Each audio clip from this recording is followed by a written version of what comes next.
What does it mean to you, this fourth industrial revolution, and what's the opportunity? Sure.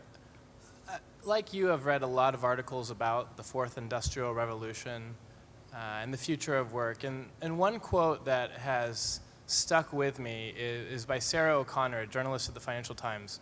And she said, "We're in the best time in our lives to be a consumer, and one of the worst times in our lives to be a laborer." I believe that the biggest factor about what's going to impact the economy and whether we decimate the working middle class or not will be whether we decide on choosing a centralized or decentralized infrastructure for that.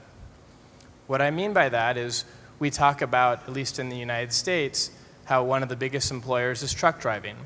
So we have 3 million people employed as truck drivers, and we just assume that autonomous vehicles or autonomous trucks will decimate those 3 million jobs. But that is assuming a centralized role, that a large corporation will own those trucks, or that Uber or someone will own those trucks.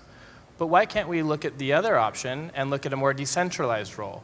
Why can't we find, as a government, ideas or incentives or financing so that the folks that are being put out of work could afford to own that truck and take part in some of the ownership of the future, ownership of the automation? Give us your thoughts on fake news and what do we need to get right? Fake news is not an outcome of technology. We had this 100 years ago for the same exact reasons. It was called yellow journalism. It was motivated for similar reasons, using politics and wild headlines to help sell more ads, which is exactly what happened with Facebook and Google. And so when you have concentrated power, you have more weaknesses in your system versus a decentralized system.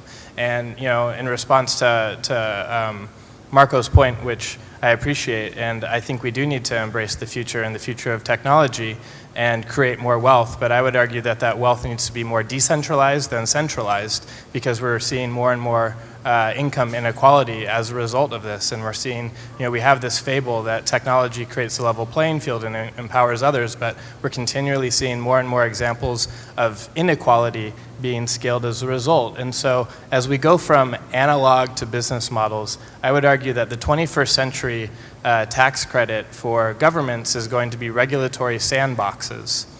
What I mean by that is how can we look at all of these emerging technologies and figure out how we can, as a government, take them from a legal gray area to an area in which technologists can experiment. I'll give you an example that happened in my home state of California. So Uber unleashed their autonomous vehicles in the state of California. The Department of Motor Vehicles said, you do not have the right permits to do this. They didn't have the right regulatory structure in place. And so the governor of Arizona said, we welcome you to come to our state. And so what you're starting to see is regulatory arbitrage being played out at governors in the United States level, but this is going to happen at the city, state, and federal level. And the most competitive governments are going to be those that embrace the regulations for emerging technologies. And I think we're also going to have to update our regulatory system. Our regulatory system is built for an analog marketplace that is very human capital intensive.